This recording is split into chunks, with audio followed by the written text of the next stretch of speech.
Ya, assalamualaikum warahmatullahi wabarakatuh. Waalaikumsalam warahmatullahi wabarakatuh. Kembali lagi bersama gue Rudi di PES TV Channel. Sesuai dengan kesepakatan kita yang awal, kita membahas tentang perlindungan anak, perempuan dalam mencegah kekerasan, mau kekerasan fisik, verbal maupun kekerasan seksual. Kita masih bersama Tika. Orangnya sama, tapi temanya beda. Subtema kita hari ini adalah peran anak muda dalam mencegah terjadinya kekerasan terhadap perempuan dan anak. Halo Tika, gimana? Apa kabar? Halo, sehat. Kabar baik. Kabar Rudi gimana? Alhamdulillah walafiat. Sehat ya berarti. Ya, semangat sih, gitu. semangat. Oke. Semangatnya. Oke, sesuai dengan dulu yang kita omongin kan kita sempat kita sharing mengenai yang tentang kesehatan mental terhadap perempuan karena terjadinya kekerasan. Nah, gue coba akan mengulik sedikit aja gitu. Nah, Tika ini kegiatan apa ya sehari-hari ini? Nah, kegiatan sehari-hari ini baru bikin kelompok relawan nih. Kebetulan kelompok relawannya itu bergerak di dalam perlindungan perempuan, anak, serta masyarakat lainnya gitu. Nah, kebetulan nama relawannya itu adalah relawan teman ibu kawan anak Nusantara. Dan juga gue sehari-hari masih aktif di divisi pencegahan Puspaga Ceria Kota Tangerang Selatan dan juga penanggung jawab homeschooling HSPG SD Tangerang Selatan. Dan ini kan kita berbicara mengenai kekerasan terhadap perempuan. Ini kan jujur aja ya, isu berkembang dalam masyarakat ini lagi kencang-kencangnya, banyak sekali. Entah dari public figure ataupun lingkungan. Kalau public figure nggak mungkin kita bahas di sini karena ya orang udah tahu lah siapa itu public figure-nya. Nah, kita akan coba membahas tentang kekerasan ini biasanya sering terjadi di kalangan anak muda. Mereka yang remaja-remaja yang aktif dalam pacaran, kan biasanya begitu. Ada ya ngalamin lah sedikit kekerasan fisik yang bisa kita bilang itu pasangannya toksik lah gitu. Nah, upaya anak muda ini untuk aktif berperan mencegahnya itu seperti apa sih gitu? Dari pendapat Tika sendiri nih. Ya, sebelumnya sih ya kalau kita ngomongin masalah mencegah berarti kan kita saling menjaga gitu. Betul. Mulai dari menjaga diri sendiri, menjaga teman kita, menjaga keluarga kita, adik kita, semuanya itu harus kita jaga. Nah, artinya di dalam proses menjaga itu kan kita juga harus paham kan mana yang sekiranya aman buat kita, mana yang membahayakan kita gitu. Nah, mencegahnya sendiri sebenarnya lebih ke balik ke personalnya lagi ya. Maksudnya di sini personal itu lebih ke kalau kita pergi ke tempat umum yang banyak dijumpain orang, kalau bisa ya berpakaianlah yang rapi gitu. Kan yang rapi, terus juga kalau bisa untuk safety ke depan itu kita kalau bisa jangan pergi sendirian, mungkin ada temannya atau mungkin ada orang lah yang bisa dipercaya gitu ya kan. Nah, selain kedua aspek itu mungkin cara mencegahnya dari kita ini dimulai dari diri kita sendiri dulu gitu. Nah, kalau misalnya kita nih datang ke tempat yang asing atau ke naik transportasi umum atau apa gitu, kalau bisa sih nggak usah melakukan kontak pembicaraan sama orang yang baru kenal kan, karena kan kita nggak tahu kan maksud dan tujuan orang yang kita temuin itu seperti apa dan kayak gimana. Kadang-kadang dengan membuka obrolan yang awalnya iseng-iseng biasanya larinya ke arah sana, menjurus ke arah yang awalnya sih cuma iseng-iseng doang, awal dari iseng-iseng terus direspon. Nah, lama-lama ya lanjut ke yang seperti itu. Nah, untuk kekerasan sendiri kan bentuknya kan macam-macam nih. Ada kekerasan verbal, ada psikis, mental, dan kekerasan seksual. Kalau kekerasan verbal sendiri yang kita tahu ya kan, yang sekarang ini kan banyak terjadi pembulian, ngata-ngatain. Awalnya kan dari iseng, ceng-cengan, lucu-lucuan, suka dibikin ketawa-ketawa ya kan. Terus bablas. Kan sebenarnya dari hal-hal kecil yang tadi itu, dari iseng-iseng, ceng-cengan itu kan kadang mungkin maksudnya orang tuh bukan ke arah sana, bukan merendahkan, bukan membuli, tapi kan yang mendengar ya atau yang konteksnya yang diajak ngomong itu kan pasti kayak kok gue diginiin gitu, kok gue kayak direndahin gini gitu. Jadi kekerasan verbal itu sifatnya kayak berkata kasar, mengumpat, mengunjing gitu kan. Terus kayak suka apa nyindir-nyindir, itu masuknya kekerasan verbal gitu, yang hanya dilakukan oleh mulut nih, kayak ngatain gitu. Terus kalau kekerasan fisik sih lebih ke apa sih, kayak nabok, nampar, terus ngelempar barang, mungkin kayak apa sih namanya, sifatnya kayak hal-hal yang membahayakan gitu, atau kayak menodongkan alat-alat tertentu, itu udah termasuk kekerasan fisik juga. Nah, terus kalau kekerasan seksual ya yang sering kita dengar gitu tuh kebanyakan ya apa namanya, bagian tubuh yang terlarang itu disentuh gitu oleh yang bukan diri kita sendiri gitu, di luar daripada diri kita sendiri. Nah, kayak gitu. Tapi kalau kita nyangkut yang masalah kekerasan verbal gitu, saya begini, seperti yang Tika bilang tadi kan, kita di sini bercanda nih, sharing, bercanda. Tapi kan tidak semuanya orang itu bisa menerima candaan kita. Nah, itu dia tuh. Dan salah satunya mungkin dia bilang, lu baperan lu katanya. Nah, akibatnya apa? Pas dia dibilang baperan, dia nggak di situ lagi. Sebenarnya kan yang toksik itu kan lingkungannya. Dia melakukan kekerasan verbal seperti itu sehingga membuat orang tidak nyaman. Tapi biasanya si korban ini malah dijatuhin lebih banyak, kayak lu gak usah main sama dia baperan, padahal kita nggak tahu. Kan orang tidak bisa menerima dengan itu juga. Itu kan sering terjadi banget itu di kalangan masyarakat gitu, apalagi di anak-anak sekarang gitu. Nah, untuk menyikapi hal itu bagaimana gitu? Nah, kan biasanya kita kan kalau ngobrol kan pengennya kan yang ringan-ringan aja, Ya, asik-asik aja. Betul. Paling enggak kalau kan kita udah tahu nih siapa lawan bicara kita gitu, paling enggak kita menghindarin yang sifatnya itu bikin dia jadi sensitif gitu, atau misalnya jadi bikin dia jadi berpikiran yang sebaliknya gitu. Makanya kita sebisa mungkin itu pilihlah topik yang memang kalau emang lagi diobrolin topik yang sekiranya bikin nyaman, sama-sama nyaman gitu. Artinya jangan sampai ada salah satu pihak yang dirugikan gitu. Betul. Dari setiap kata yang keluar dari mulut kita, atau yang dari lawan bicara kita itu juga keluar gitu aja gitu. Makanya lebih baik sih pilihlah topik yang memang betul-betul aman untuk kedua-duanya, tanpa ada yang menyinggung gitu, tanpa ada yang membuat sakit hati, kayak gitu sih. Ringan, topiknya seperti itu. Itu pengaruh nggak sih kita? Pengaruh dalam arti kan gitu. Ini kan kita menuju media digital kan? Digital, semuanya sudah digital. Kalau gue bilang ini kan biasanya terjadi kenakalan remaja di era informatika.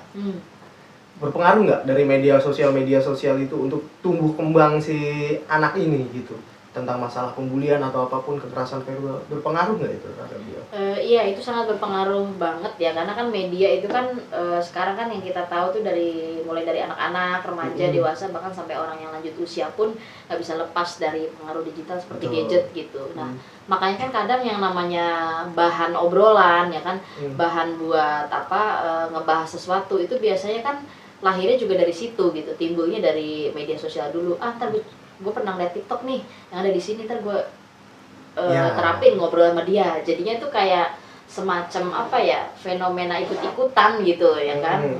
Kayak gitu. Jadi apa ya, walaupun medianya berperan besar gitu, tapi dari sisi kitanya yang harus memfilter sendiri nih, kira-kira baik nggak untuk kita gitu, pas nggak untuk lingkungan, atau misalnya bermanfaat nggak sih apa yang gue lakukan ini untuk orang banyak gitu, gitu. Betul. Dan itu kan ya untuk yang kekerasan verbal ya kan. Kekerasan verbal. Untuk yang kekerasan fisik kan biasanya itu paling sering terjadi itu. Gue rasa itu paling sering terjadi. Di pacaran tiba-tiba ditabok, itu dia tuh. Dan bodohnya lagi itu masih mau aja. Itu fenomena apa sih yang sebenarnya terjadi? Pernah nggak nanganin yang seperti itu, kekerasan saat dalam pacaran gitu?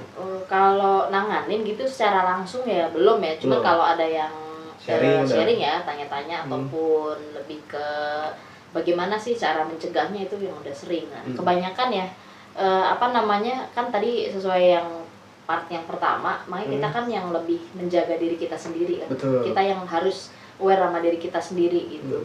Nah, sebenarnya kalau yang banyak apa sih namanya, banyak fenomenanya itu yang kekerasan fisik tadi, ya itu apa namanya, ada beberapa faktor sih ya. Kita kan nggak bisa ngejudge gitu ya, misalnya dia pembawaannya temperamen, kasar, ataupun dari apa ya. apa ya, kadang-kadang faktor lingkungan itu juga berpengaruh sih. Betul. Kekerasan yang terjadi sama anak-anak remaja gini, ya paling enggak kita harus bisa memilah dan memilih deh siapa yang harus dijadikan kawan, kita curhat sama siapa, kita jalan sama siapa, kita diskusi sama siapa gitu. Harus cuma kita sendiri yang bisa memilah dan memilih biar nggak terjadi kekerasan yang fisik tadi. Betul. Itu. Nah, karena kan kekerasan fisik kan sebenarnya kalau itu udah menimpa sama siapa aja, itu sebenarnya ada perlindungan hukumnya gitu, dan undang-undangnya kan sudah ada kayak gitu. Jadi apa ya, sebenarnya kalau lebih ke mengacu ke pengalaman apa anak-anak muda, kita lebih baik mencegah daripada mengobati gitu. Betul. Pilah dan pilih teman yang misalnya bisa dipercaya siapapun itu gitu kan, biar kita nggak dijadikan apa ya, objek lah gitu, sebagai objek kekerasan oknum ya istilahnya. Betul. Seperti itu. Terus kalau terkait dengan pacaran, sebenarnya sih untuk yang masih usia sekolah atau apa tidak direkomendasikan ya sebenarnya. Betul. Sebenarnya nggak direkomendasikan nih ya kan, tapi karena banyak nih yang istilahnya masih belum ada ikatan yang sah ataupun apa, tapi mereka udah berani kekerasan, itu lebih baik yang pernah merasa dapat perlakuan yang tidak mengenakan atau kekerasan, sebagai kalian lapor, jangan diem aja, jangan merasa nggak enak gitu. Lapornya ke siapa gitu kan? Ke pihak yang berwajib itu juga bisa, karena sekarang kan istilahnya pihak yang berwajib seperti kepolisian ataupun dari dinas pemberdayaan perempuan kan. Betul. Khususnya Tangerang Selatan ini juga ada Puspaga, jadi kalian kan bisa konsultasi di situ, bisa mengadu ke sana. Nanti kalau misalnya dari Puspaga itu udah udah melakukan konseling, nanti kalau perlu penanganan lebih lanjut itu akan tindak oleh UPTD ya, UPTD P2T P2A, yaitu dimana khusus untuk perlindungan kekerasan terhadap perempuan gitu. Jadi kita harus menjadi pelopor juga, harus jadi pelapor juga gitu. Kalau ada tindak kekerasan di sekitar kita, kita juga berhak kayak harus bisa bersuara ya kan. Jangan istilahnya diem aja nih, gue udah diapa-apain nih, sih diem udah bonyok-bonyok gitu kalau udah apa gitu. Harus berani ngelapor. Ya memang ada beberapa case tertentu ya yang emang korban itu nggak berani melapor. Betul. Ini kan ada kayak fenomena gunung es gitu. Begitu udah terjadi, dia nggak mau ngelapor. Takutnya nanti ntar diekspos nih di media, ntar di ini. Memang gitu. Seperti itu. Karena ketakutan tersendiri. Mungkin gini aja sih, kalau kita berbicara yang masalah sekolah gitu kan, kalau anak sekolah mengalami kekerasan itu, mungkin kalau untuk naik ke pihak perwajib kan mungkin terlalu jauh, karena jatuhnya anak-anak mau gimana pun juga si pelaku kekerasan pun juga harus dapat bimbingan gitu. Secara psikologi mereka juga harus dapat bimbingan. Mungkin lebih peran aktif itu dari keluarga dan sekolah. Nah, itu juga bisa. Jadi mungkin untuk teman-teman yang masih dalam lingkup sekolah, teman-teman tuh bisa lapor mungkin ya kalau sudah terjadi ke arah sana. Teman-teman bisa ngelapor juga ke guru, itu bisa ke orang tua yang bisa dipercaya. Nanti kita cari jalan keluarnya bersama-sama gitu. Nanti misalnya teman-teman nih kalau misalnya menemukan gitu ya di sekitar teman-teman ada yang terjadi kekerasan terhadap anak, perempuan, terhadap siapapun lah, bisa konseling ke Puspaga. Tetap nanti untuk identitas, untuk lain-lain itu tetap kita rahasiakan, karena kita punya kode etik tersendiri nih. Bagi yang mau konsultasi, kita nggak akan nggak akan mengumbar ya identitas si pelapor itu seperti apa dan tinggalnya di mana, kerjanya di mana misalnya gitu. Jadi tetap kita safety gitu ya, segala informasi yang berkaitan sama klien gitu. Jadi teman-teman diharapkan jangan takut gitu untuk melapor untuk apa, karena kita kan perannya sama-sama mencegah nih gitu. Yang namanya mencegah berarti kan sama-sama bahu-membahu gitu nih. Privasinya jadi terjamin. Betul, terjamin. Jadi teman-teman jangan takut lah, misalnya mau konsultasi, mau apa gitu, nanti bisa WhatsApp lah. Saling bertukar pikiran, nanti akan di-share sama Rudi nanti nih berkemana. Kalau ceritanya ke dia bisa gitu. Aman, 100% aman. Kalau ceritanya ke gua susah, karena gua mengatasi masalah tanpa solusi. Gua nggak ada solusi apapun gitu. Gua cuma mengedukasi aja gitu. Mengedukasi yang harus diedukasi. Nah, kalau untuk pelecehan seksual, ini kan biasanya sensitif banget nih. Iya. Itu kekerasan seksual. Kenapa gua anggap sensitif? Banyak faktor yang beberapa orang menyalahkan. Si korban biasanya juga disalahin, si pelaku juga disalahin. Nah, dari sudut pandang lu sendiri ini gimana? Apa sih penyebabnya gitu? Kok sehingga terjadi kayak gitu? Penyebabnya Kan punya jawaban masing-masing nih, Iya, kita punya jawaban betul, masing-masing. Ini versi dari Tika sendiri Iya, gimana? istilahnya nih pandangan pribadi ya menurut aku ya, kalau terjadinya fenomena kayak gitu sebetulnya karena ada kesempatan dalam kesempitan aja sih. Makanya jangan apa ya istilahnya itu memberikan ruang gitu Iya. untuk yang terjadinya hal yang seperti itu gitu. Makanya tadi dari awal yang namanya mencegah berarti kan kita menjaga diri sendiri, Menjaga diri sendiri. mengawasi diri sendiri, mengawasi orang lain, mengawasi teman, keluarga dan yang lain-lain. Nah ini makanya kalau bisa sih ya kita apa ya, kalau misalnya tadi ya untuk safety diri kita sendiri, Benar. pergi menggunakan transportasi umum. umum atau pergi kemana-mana tuh kalau bisa jangan berbicara sedikit pun sama orang yang belum pernah kita kenal, betul. atau misalnya ngebahas topik-topik sensitif nih sama orang baru. Nah, itu biasanya membuka peluang terjadinya itu. Terus yang kedua, biasanya apa namanya media sosial kan kadang via chat ya, lewat Ya, DM betul, Instagram, DM inbox Facebook, Twitter, lain-lain. Itu kan suka kayak awalnya kan dari iseng-iseng ya kan, iseng-iseng berhadiah lah, bisa iseng-iseng doang gitu, direspon atau enggak nih.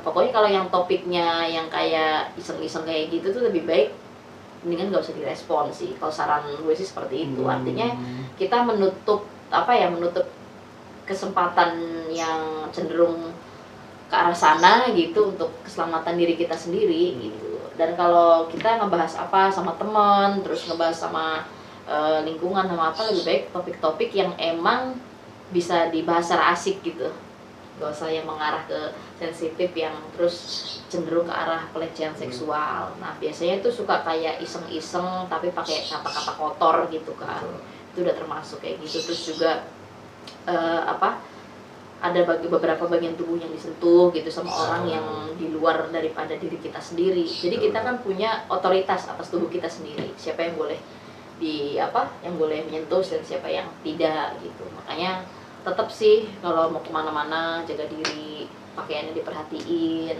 Terus juga kita ya kalau bisa jangan pergi sendiri, kalau bisa sih harus ada yang nemenin, siapa di mana, karena kan kita nggak tahu kan peluang terjadinya hal yang seperti itu tuh akan terjadi kapan, di mana, jam berapa gitu. Itu sih palingan. Terus juga untuk keselamatan kita bersama, biasanya kan kalau kayak apa penggunaan medsos gitu-gitu kan selalu ada spam-spam gitu kan, spam-spam yang iklan berbayar mau yang iklan selingan itu biasanya ada kan ya, kayak aplikasi di handphone itu yang bisa disetting biar info-info yang kayak gitu tuh biar nggak masuk di handphone kita atau di laptop kita mungkin gitu, kayak semacam antivirusnya lah gitu. Kayak gitu biasanya kan dengan iklan-iklan kayak gitu tuh yang suka kelihatan di handphone gitu kan, kadang juga mempengaruhi isi kepala yang menerima pesan gitu, yang tadinya bukan bermaksud begitu dan nggak ada pikiran sama sekali mungkin, terus tiba-tiba nongol tuh celing gitu, ada yang masuk, wah iya ya, oh iya bener juga ya. Jadi kayak semacam stimulus gitu ya. Oh iya ya, ternyata yang kayak gini. Makanya kita tuh sebisa mungkin lebih ke protek ke diri kita sendiri sih gitu, karena kalau bukan diri kita siapa lagi gitu. Iya betul sih. Gitu. Karena memang yang namanya seorang anak gitu kan usia sekolah, kalau bisa kan usia sekolah itu kan usia-usia produktif ya, dari SD, apalagi kan masa-masa SD tuh yang bagi yang udah punya anak nih mungkin ya kan, untuk diajak untuk berpakaian yang rapi ya kan, untuk adab juga seperti apa gitu. Terus juga bekelin anak itu kayak semacam ini kalau ada apa-apa harus cerita ya sama orang tua gitu, sama orang terdekat gitu.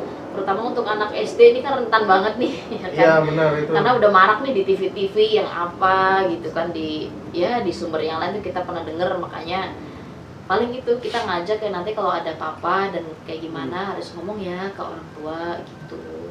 Terus kalau anak SMP juga misalnya lagi chat ya kan sama temennya sama apa, pokoknya chat selama ngomongin pelajaran, ngomongin yang lain ya oke gitu. asal jangan yang ngechat tapi ngirim yang aneh-aneh, misalnya ngirim gambar atau ngirim teks yang sifatnya apa ya, cenderung melecehkan, itu sangat tidak dianjurkan dan bahkan nggak boleh gitu kan. Untuk yang SMA juga nih kan lagi masa-masanya kan, masa-masa pertumbuhan dan senangnya bersosialisasi itu masa-masa SMA, bener nggak? Pasti Rudi ngerasain kan zamannya SMA gimana? Enggak, aku nggak SMA, gua STM. Isinya cowok sama semua. Ya teman-teman ya, SMA cowok semua. Nah, ini itu juga sama di SMA, lebih ke apa ya, memperhatikan kita tuh nongkrongnya sama siapa gitu, berteman sama siapa gitu kan penting tuh, biar kita bisa nyari ramen itu. nongkrongnya sama dia. Ramen ya. Ya kan itu kan sebenarnya dari korban sendiri kan sudah menjaga nih kan. Iya. Sebenarnya juga tidak bisa disalahkan dia mau berpakaian seperti apa gitu. Iya, betul banget. Kembali lagi sebenarnya ke si pelaku gitu. Mau wanita tertutup seperti apapun, ya kalau pikirannya kotor tetap kotor. Iya, dan memang ada beberapa istilahnya yang dia memang udah terbiasa seperti itu gitu ya. Betul. Walaupun dia pergi pakai transportasi umum, pribadi kemanapun, pasti kan selalu ada celah tuh Ya, untuk pasti. dia melakukan seperti itu gitu. Ya paling enggak sih sekarang ya PR kita bersama lebih baik stop menyalahkan. Iya, itu maksud gua tuh. Menjaga masing-masing. Menjaga gitu, masing-masing gitu. Karena yang namanya keluarga, institusi, organisasi maupun yang lain-lain itu kan sifatnya hanya membantu aja, mensosialisasikan, mengedukasikan. Balik lagi ke kitanya sih, kita yang harus memfilter gitu. Bagaimana sih kita bisa bertindak dan bergaul bisa diterima sama masyarakat tuh, harus ya pintar-pintar membawa diri, tapi jangan sampai ya itu tadi merugikan diri kita sendiri, mencelakai diri kita sendiri gitu. Karena memang eranya medsos dan digital ya, kita juga harus lagi-lagi mesti menjaga diri sendiri itu. Betul, emang benar. Kita bisa menjaga diri kita sendiri, baru kita bisa menjaga lingkungan dan semuanya. Itulah makanya. Kayak kemarin gue baca artikel gitu tentang apa sih, kekerasan seksual gitu dari Komnas Perlindungan Perempuan. Justru marak terjadinya kekerasan seksual ini malah di dunia pendidikan. Itu makanya yang kenapa gue tertarik ngangkat isu ini, karena ini gue pikir juga banyak, udah berita-beritanya juga banyak dari mahasiswi bimbingan skripsi, bahkan pesantren pun juga ada yang seperti itu. Iya. Berarti kan tidak menutup kemungkinan bahwa lembaga pendidikan ini yang kita anggap aman, tapi ternyata juga harus sangat diperhatikan gitu. Iya. Nah itu kan cara mencegahnya, kita sudah totalitas semuanya gitu.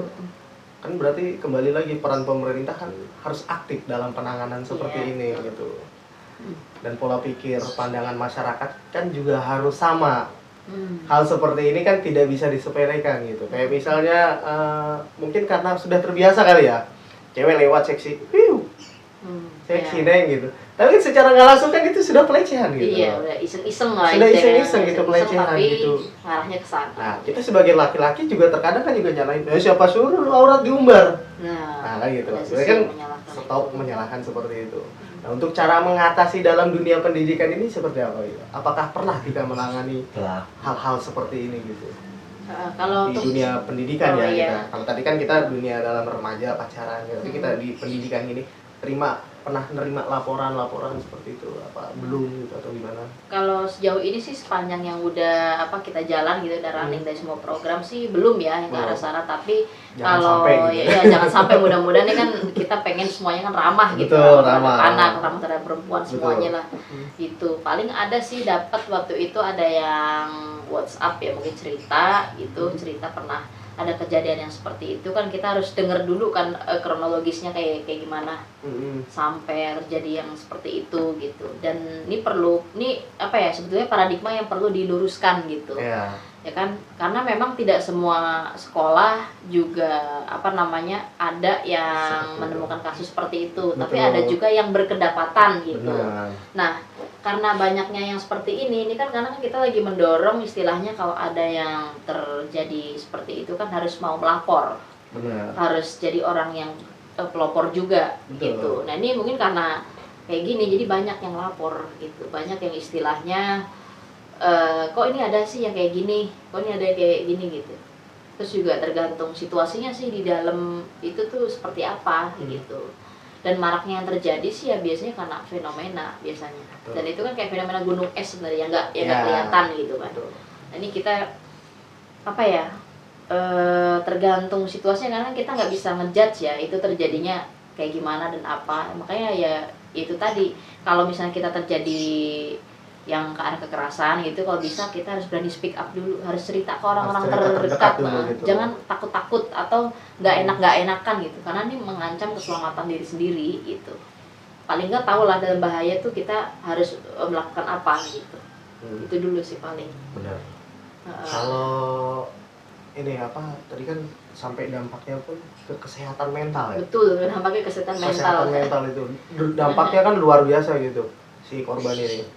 Pernah yang gue nonton berita pun juga sama, ini siswa mengalami diskriminasi, dia mengalami pelecehan, tapi di lingkungan masyarakat dia nggak diterima.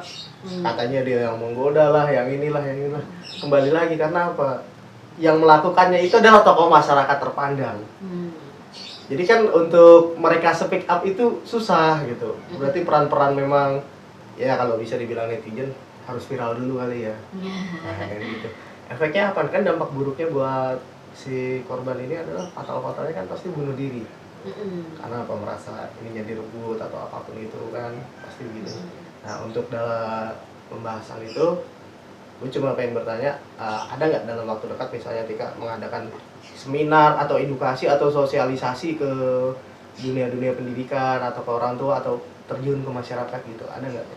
Iya, kalau untuk bicara terkait program tentu kita ada ya, karena untuk sosialisasi kan sebenarnya kita nggak harus lewat siapa dan apa gitu ya, karena kita punya kesadaran ya kan, punya tanggung jawab bersama. Kalau ini tuh sebenarnya tanggung jawab sama-sama ya istilahnya, tanggung jawab masyarakat sama-sama. Misalnya Rudi kayak punya komunitas bola misalnya, komunitas bola nih mau mengundang misalnya tentang apa, pencegahan kekerasan ataupun bagaimana menjaga kesehatan mental atau apa, dengan mengundang kita atau dari Puspaga atau dari relawan teman ibu kawan anak untuk jadi narsum, boleh-boleh aja gitu. Jadi skemanya kita kalau kita diundang, kita akan mengadakan sosialisasi sesuai permintaan aja gitu. Misalnya kita tergabung ke kelompok-kelompok apa, majelis taklim atau kelompok keagamaan, kelompok pemuda, itu kita bisa masuk melalui wadah-wadah yang itu untuk melakukan sosialisasi tadi, pencegahan. Kenapa gue di sini menekankan untuk mencegah? Karena mencegah lebih baik dong daripada mengobati. Nah, betul. Karena dengan cara mencegah ini kan kita bisa sambil belajar informasi baru, ya kan? Ya, bisa saling apa sih namanya, bertukar pikiran. Benar. Siapa tahu nanti ada link ya kan, kalau misalnya terjadi hal kayak gini di masyarakat, kita harus mengadu kemana? Betul. Kan kita nggak mungkin terjadi hal-hal yang tidak mengenakan gitu, kita ngadunya ke medsos, bikin status gitu. Itu kan ya nggak safety juga ya kan, termasuk kita nggak mengamankan diri sendiri. Caranya seperti itu. Betul. Makanya dengan kita melibatkan ahlinya, melibatkan konselornya maupun praktisi terkait, itu juga bisa membantu kita nantinya. Jadi kita nanti akan diberikan guidance gitu, ataupun petunjuk harus apa dan ngapain setelah ini gitu. Terus kalau pencegahan sih sifatnya karena kita diskusi atau roadshow dari komunitas satu ke komunitas yang lain, nah itu juga bisa membantu sih kita dari situ. Terus kan melalui pemerintah kan, melalui program nasional ya dari Perlindungan Anak dan Perempuan, itu di setiap provinsi itu udah ada pusat pembelajaran keluarganya. Di tiap kabupaten atau kota itu sudah ada di Indonesia gitu. Di misalnya kalian tinggal di Tangerang Selatan, itu udah ada Puspaganya. Tinggal di Tangerang Kota, itu juga ada. Jadi kita tinggal melakukan kontak aja sama institusi-institusi itu gitu. Kan biasanya suka ada tuh di medsos atau di iklan-iklan lah, di mana di IG apa di mana paling banyak kan itu. Itu juga bisa, kita bisa sharing-sharing ke Puspaga juga bisa gitu. Itu sih.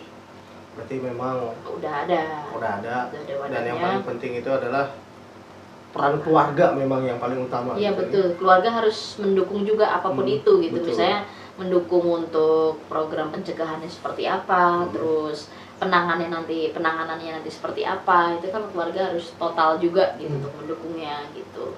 Terus juga misalnya kita nemuin kawan kita nih Rudi, misalnya kawan kita kesehatan mentalnya terganggu gitu ya, karena udah pernah menjadi korban misalnya, kita harus support sama korban. Artinya supportnya bukan berarti kita harus mengaminin apa dia gitu kan. Betul. Lebih ke ayo dong lu pasti bisa laluin ini, ayo kita cari solusinya bareng-bareng, kita berupaya menyembuhkan diri sama-sama itu. Sebenarnya mental health itu kan juga bisa di apa namanya dibalut gitu ya, pakai olahraga rutin mungkin, terus kita bertemu dengan orang-orang yang punya semangat positif gitu, terus atau mungkin punya kesibukan ya, bergabung di komunitas atau klub-klub yang emang bisa menunjang gitu untuk menyembuhkan si luka batin dari seseorang lah ya, yang pernah tentang tentang terjadinya itu gitu. Terus juga kita yang paling penting misalnya nih kan kayak semacam korban itu kan udah pernah ditanganin gitu ya. Terus kita jangan sesekali kayak mengulangi pertanyaan gini, kok bisa terjadi? Emang dulunya kenapa? Emang ngapain? Jadi kan namanya orang sudah ditangani, udah menjalani treatment sampai A, B, C, kita jangan merefresh ingatannya lagi. Karena kan kita nggak tahu ya karena kita nggak pernah tahu kondisi mental seseorang kalau ditanya itu posisinya stabil kah atau lagi labil kah. Nah kalau bisa jangan tanya lagi kok bisa, ngapain kok ini. Lebih baik kita kayak ngasih sentuhan emosi ya sama teman kita, yuk pasti kuat, pasti bisa, mudah-mudahan Tuhan atau Allah selalu jagain lu, mudah-mudahan lu selalu dideketin sama kebaikan. Ini pokoknya yang kata-kata yang memang bisa membangun si korban ini biar jadi lebih baik gitu. Bukan jangan dikulik lagi, karena terus terang jujur paling banyak itu yang pernah gue ini nih ya turun ke bawah gitu ya istilahnya, ke komunitas-komunitas itu karena kesehatan mental yang nggak kunjung reda itu karena sering ditanya-tanya. Iya, berarti artinya ditanya-tanya ditanya berulang-ulang itu akhirnya kan dia meng-refresh sendiri ingatan ke belakang lagi. Iya betul. Jadi ini kenapa sih kok bisa terjadi gini? Lagi, akhirnya dia cerita lagi. Ini kenapa ini? Callback lagi kan jadinya nggak selesai. Iya, mungkin maksudnya yang bertanya kan juga baik ya, mau nanyain tentang dia kayak gimana, tapi mungkin nggak tahu menyusun pertanyaannya itu bagaimana. Dan kalau bisa sih itu yang dihindarin, jangan sampai nge-recall lagi apa yang udah pernah terjadi sama dia gitu. Yang penting kita fokus kan mau membantu memulihkan dia, ya ayo syukur-syukur kita bisa traktir teman kita ya kan, kita ajak teman kita olahraga, jalan atau nge-gym, dan kita bayarin mungkin kalau ada rezeki ya, itu lebih bagus malah. Kemarin itu membantu gitu. Kemarin pun juga ini gue juga sempat ngobrol gitu dengan salah satu dosen di Universitas Selatan, di Jakarta Selatan, dia psikolog juga. Gue bertanya ke dia, Bu, ini untuk pertanyaan-pertanyaan apa sih yang harus dihindari kalau ada nih orang bercerita gitu? Ada beberapa memang pertanyaan yang harus dihindari, salah satunya ya seperti itu, seperti yang Tika jelaskan tadi gitu. Yang pertama adalah saat penjelasan itu kayak misalnya gue cerita sama lu akan ya udah sabar aja, namanya juga kuasa Tuhan. Kita juga tahu kuasa Tuhan, kita juga tahu. Cuma bukan itu yang kita butuhkan. Terus yang kedua adalah kata-kata penyemangat tapi terkesan menjatuhkan. Gue tanya, seperti apa? Kayak gini, dong lu kuat, masa gitu aja nggak bisa? Yang lain aja bisa. Betul. Itu bukannya dia nambah kuat, tambah down. Kok bisa? Katanya. Iya, karena tadi itu adalah sebuah kata-kata yang tadinya membuat dia semangat tapi tambah down. Karena apa? Ada di sisi itu kata-kata, ayo dong, bisa. Masa gitu aja enggak? Iya. Kata gitu aja yang kita garis bawahin. Artinya apa? Ternyata masa lalu dianggap sama orang itu adalah masalah yang paling sepele gitu. Iya, karena kan kita nggak pernah, siapa sih yang pengen mau gitu kan, suatu kemalangan terjadi sama seseorang kan pasti nggak ada yang mau kan. Cuman gini, konteksnya tuh mungkin kepemilihan bahasa itu mempengaruhi sih. Betul. Makanya kita mulai dari sekarang pinter-pinterlah memilih kata sebelum kita memberikan semangat kepada orang lain ataupun memberikan suatu pemulihan gitu ya sama teman kita, rekan kita yang udah punya pengalaman yang nggak mengenakan seperti itu gitu. Karena bukan apa-apa, walaupun maksud kita baik, tapi cara penyampaian kita nggak pas diterima sama yang mengalami situasi seperti itu nanti akan juga salah gitu, akan jadi masalah baru gitu, hanya karena dengan penyampaian yang kurang pas, kemudian teman kita menjauhi kita, bukan malah makin kuat, malah jadi membelah semuanya, itu kan juga nggak baik gitu. paling enggak mulai dari sekarang sih apa ya, lebih ke berempati gitu, berempati sama orang, terus juga berempati juga yang sewajarnya, jangan misalnya dengan dalih empati kita juga memanfaatkan situasi atas kemalangan orang tersebut gitu. Ini yang terjadi tuh gini, dengan dalih empati kita kayak semacam tarik ulur gitu. Sehingga yang bersangkutan yang punya masalah itu kayak berpikiran gini, aku udah kayak gini kok dia kok begitu sih, kok dia gini ya. Itu jangan sampai hal-hal itu terjadi gitu. Makanya kita juga harus bisa membaca situasinya itu. Ya itu lagi, berempati kita tuh bagaimana gitu. Memang cara memberikan supporting juga nggak gampang dan nggak punya dan semua orang nggak punya ada beberapa yang nggak punya sifat empati ya, itu juga ada. Makanya di sini kan kita juga mau ngajak, ayolah sama-sama. Gue Gitu. juga sama. Gua harus dong susah empati. Soalnya gue orangnya cuek. Waduh, cueknya apa nih? Cueknya apa nih? Gue orangnya cuek, udah gitu gimana ya? Ya udah biarin, urusan dia bukan urusan gue. Ya. Gitu. Iya. Kan itu kan dari versi gue sendiri. Tapi ternyata kan dampaknya adalah apa? Dampaknya adalah ke si korban ini. Terus gue mau cerita kemana? Kan gitu jadinya. Gue cerita kemana? Lingkungan gue nggak terima gitu. Kita berbicara lingkungan berarti kan sosial ya dia kan gitu. Sedangkan budaya di Indonesia sekarang yang gue lihat itu budaya kita gitu. Bukannya menuju yang lebih baik tapi ya lihat sendiri gitu. Iya. Nah ini PR kita sama-sama nih teman-teman nih. Ya, tadi membangun kepedulian terhadap diri sendiri, lingkungan, dari teman, sosial, dari yang lain dan sebagainya itu merupakan tanggung jawab kita bersama, bukan tanggung jawab pemerintah aja, bukan tanggung jawab tokoh agama aja, bukan tanggung jawab tokoh masyarakat dan yang lain sebagainya. Kita sama-sama nih bahu-membahu biar lingkungan kita juga menjadi lingkungan yang aman, ramah dan nyaman tentunya nih. Karena kalau lingkungan udah nggak nyaman ya kan, jadi ya ini bisa dipastikan hal-hal yang seperti itu kan nggak bisa menunjang untuk kesehatan mental seseorang gitu. Nah, itu tadi untuk upaya mencegahnya lebih kepada pandai melihat situasi sih istilahnya. Ya kalau kita nggak mau dijahatin atau nggak mau dirugikan, kita jangan merugikan orang gitu. Itu aja. Poinnya seperti itu. Dasar hukumnya kan juga ada ya untuk masalah perlindungan anak itu kan. Ada. Oh, siapin udah ada artikelnya.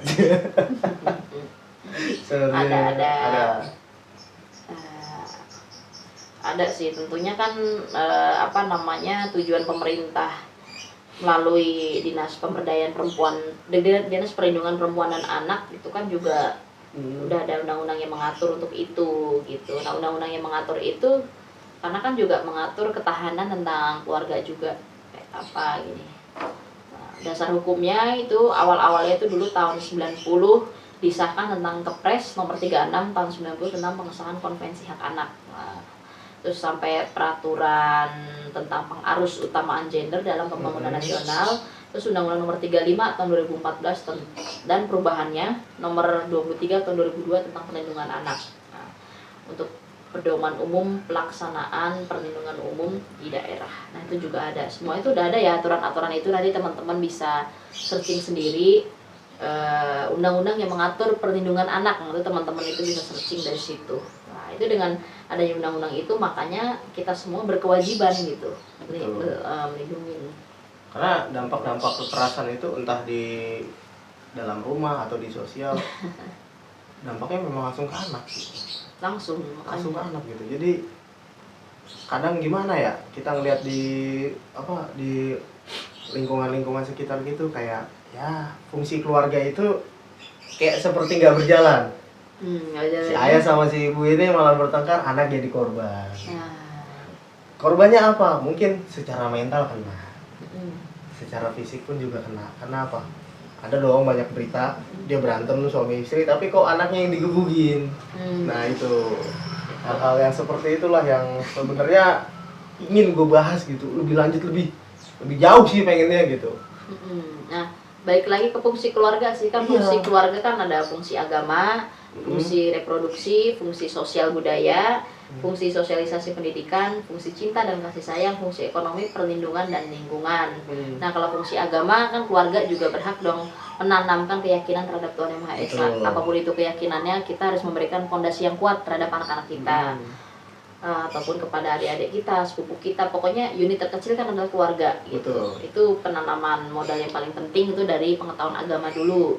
Lalu ada fungsi reproduksi, karena kan keluarga kan fungsinya untuk meneruskan keturunan ataupun melahirkan generasi-generasi yang berkualitas, bermartabat dan juga berintegritas kayak gitu. Jadi bagaimana menjaga kesehatan reproduksi itu seperti apa, itu kan keluarga yang berperan juga. Lalu ada fungsi sosial budaya, keluarga itu juga menyiapkan si anak-anaknya itu bagaimana nanti dapat diterima oleh kondisi sosial dan budaya seperti apa harus kita siapkan. Tentunya kan ada lewat etika-etika, ya kan, ada adab dan akhlak, pendidikan moral, nah itu fungsinya. Lalu ada fungsi sosialisasi dan pendidikan. Nah, pendidikan utama ini awalnya dari keluarga dulu nih, sumber utamanya. Karena tadi kan pendidikan adab ya. Dan moral tuh startnya, awalnya itu dari keluarga dulu. Jadi keluarga memberikan bekal gitu untuk anak-anaknya, baik suami maupun istri harus konsen nih, harus saling sinkron juga keduanya untuk memberikan kepentingan yang terbaik gitu bagi anak. Lalu ada fungsi cinta dan kasih sayang. Nah, ini kan kadang yang namanya kehidupan kan nggak selalu mulus gitu ya, nggak selalu mulus yang diharapkan. Kadang ada perbedaan-perbedaan yang berujung pada perdebatan. Nah, ini tergantung pasangan yang menjalankan ini nih. Yang terpenting fungsi keluarga itu adalah cinta dan kasih sayang, artinya sama-sama melindungi, mengayomi, ya kan, sama-sama berinteraksi dengan baik gitu. Lalu ada fungsi ekonomi, pasti kan keluarga juga pengennya ngebangun ekonomi yang lebih baik gitu. Bagaimana cara memberikan nafkah untuk keluarga yang halal gitu, yang bersih dan yang sehat seperti itu. Lalu fungsi perlindungan. Nah, keluarga tuh fungsinya adalah melindungi, ya, melindungi mulai dari melindungi ayah, melindungi istri, melindungi ibu, melindungi anak dan semuanya. Karena yang namanya rumah aman sebenarnya itu keluarga, yaitu fungsi perlindungan itu. Dan yang terakhir ada fungsi lingkungan. Nah, fungsi lingkungan sendiri keluarga sebagai unit terkecil yang memang dia memberikan pengaruh yang luar biasa gitu. Makanya hal apapun itu kita apa-apa tuh kan harus ngomong sama keluarga dulu kan. Iya, benar. Mau pergi ke sini ngobrol izin dulu sama keluarga. Terus mau kuliah di mana, harus mau kerja di mana, itu kan juga keluarga juga harus tahu gitu. Minimal langkah kita kemanapun tuh diketahui oleh keluarga. Nah, ini fungsi keluarga yang sebenarnya. Jadi dengan kita ngejalanin beberapa fungsi ini, diharapkan kita dapat meminimalisir kekerasan dalam rumah tangga itu sendiri. Nah, makanya tadi dibutuhkan empati, tenggang rasa, saling pengertian, dan mungkin saling menghargai gitu ya. Jadi dapat meminimalisir hal-hal yang terjadinya kekerasan itu tadi. Iya gitu. Mudah-mudahan keluarga menjadi rumah yang aman nih untuk semuanya gitu kan. Ya takut aja gitu, kekerasan dalam rumah tangga kan sering jadi banget itu. Iya, takutnya lagi asik berantem gitu sampai dilempar bola kan gitu. Dilempar bola salju atau apa nih? Saljunya jauh gitu ya. Bola apa ya? Bolanya keras sih gitu. Bolanya keras gitu ya gitu. Bola panas. Bola panas. Mudah-mudahan teman-teman nggak ada yang melakukan ini ya kepada keluarganya. Halo, dimanapun berada. Jadi kita sama-sama berupaya nih, jadi bisa diminimalisir sebenarnya biar nggak terjadi cekcok terus menerus tuh menghindari hal-hal yang sifatnya memicu pertengkaran gitu misalnya. Kayak misalnya kita harus paham situasinya, misalnya pasangan kita lagi capek, misalnya lagi banyak pikiran, lagi banyak ya kita harus bisa melihat situasi bahwa jangan suka mancing-mancing juga gitu. Takutnya kan namanya orang ya kan lagi capek, pikiran nggak stabil, ekonomi juga lagi gonjang-ganjing. Nah, ini yang berpengaruh. Makanya ya itu tadi, saling menjaga diri kita sendiri, menjaga orang terdekat kita, sayangi semuanya gitu. Jangan sampai anak menjadi korban. Betul, jangan deh. Karena kan yang dinamakan anak itu mulai dari usia kandungan sampai dia umur 18 tahun itu sebutannya anak gitu.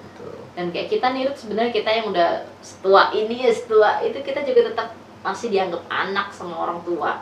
Tetap aja masih anak-anak kita tuh di mata orang tua kita. Gue masih muda.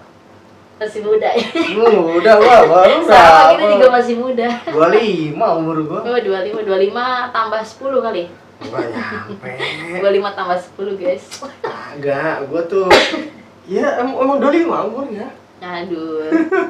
Jadi 25 nambahnya banyak ya. Nggak usah dibanyak-banyakin. Kita juga tetap anak loh, teman-teman di keluarga. Bukti kita kalau pulang jam berapa nih, belum nyampe rumah ditanyain, Mas, Mbak, lagi di mana? Pulang jam berapa? Itu bukti kasih sayang orang tua sebetulnya. Iya, itu benar. Walaupun omongan tetangga sama netizen itu lebih sadis. Aduh, ini. Nah, sebenarnya kan yang terjadi kan kayak kekerasan kayak gitu kan berawal dari omongan-omongan julid. Oh iya, berawal Entah di dari media situ. sosial, Oke. entah omongan sekitar. Kan gitu. Tetangga berantemnya sama keluarganya sendiri, dibawa keluar ngeliat anak orang. Anak dia tuh kan salah satu pandangan sinis kan sudah kena Iya. verbal kan itu kan, Iya, salah satu betul. pandangan sinis gitu. Kalau untuk yang mata-mata laki-laki kan banyak mata-mata nakal gitu. Ya, cewek kedip gitu. Iya. Gestur-gestur. Nah, ini Itu. ya, pokoknya kalau teman-teman pergi kemana nih, kalau bisa sikap-sikap kayak gitu harus dihilangin ya mungkin ya, Itu. agar nggak menjadi kebablasan atau jadi kebiasaan gitu. Makanya kan yang sifatnya iseng-iseng tadi kan kalau situasinya nggak pas atau misalnya diutarakan ke orang yang nggak pas kan juga jadi masalah Jadi nantinya. masalah, Nah kayak itu gitu. makanya kita tadi harus apa ya, pintar-pintar membaca situasinya gitu. Kalau memang situasinya nggak mungkin untuk bercanda, ya kita nggak usah bercanda. Kalau memang situasinya nggak mendukung untuk serius, ya udah. Artinya kita yang tetap berhati-hati, baca situasi, dan emang ya kalau bisa jangan mengundang topik-topik yang ke arah sana gitu. Betul. Gitu aja sih, paling simpelnya dari itu gitu. Mungkin di luar sana banyak kan kayak seminar, terus kayak workshop tentang pencegahan kekerasan. Itu sebenarnya teman-teman juga bisa mengakses itu semua, kan ada yang berbayar, ada juga yang Betul. free. Paling banyak sih yang free, mau di kampus, di medsos kan sekarang juga ada yang by Zoom kan yang gratis malah. Benar. Terus ada yang dari live juga, suka banyak tuh live tuh, teman-teman juga bisa mengikuti dari itu. Selama informasi yang baik itu bisa dirasakan bermanfaat untuk teman-teman, yang diikuti aja gitu. Jadi hindari juga kayak konten-konten kekerasan kayak gitu. Iya betul, konten-konten itu kan mendukung banget, terlebih untuk anak-anak gitu ya. Betul. Masalah gadget, nah ini juga penting tuh. Penting itu. Iya. Mungkin kita next Closing statement nih. lebih aware lagi mungkin terhadap lingkungan. Iya, gitu. aware lagi teman-teman. Hmm. Sekarang ini nih lebih aware ya. Jadi buat anak-anak muda ya begitu tadi yang dijelasin. Enggak, intinya tetap kita punya perlindungan sendirilah, kita lebih ke tahu apa yang harus kita lakukan untuk mencegah itu gitu. Jangan sampai memancing. Mungkin niatnya kita mengekspresikan diri, gue mau berpakaian secara apa, gue mau seperti apa gitu. Mungkin itu cara mereka berekspresi. Cuma kan terkadang di lain tempat, lain kultur, beda pandangan, beda juga perlakuannya. Beda juga perlakuannya ya. Jadi teman-teman harus bisa memilah dan memilih nih ya kan, ketika berinteraksi sama teman sebaya, berinteraksi sama guru di sekolah, atau mahasiswa interaksi dengan dosen, itu tetap Betul. adab dan etika ya diutamakan kayak gitu. Oke. Mungkin nextnya kita akan Bahas lagi atau lebih mungkin nanti kita ikut kegiatan Tika dalam penanganan seperti ini gitu, untuk lebih jelasnya gitu. Nah, cukup sekian aja sih dari gua. Nextnya kita akan bikin konten mengenai kita akan tentang bikin konten lagi. seperti ini lagi untuk mengedukasi kalian gitu. Jadi tetap pantengin di channel kita. Jangan lupa di like, komen, subscribe. Yo, Oke. assalamualaikum warahmatullahi wabarakatuh.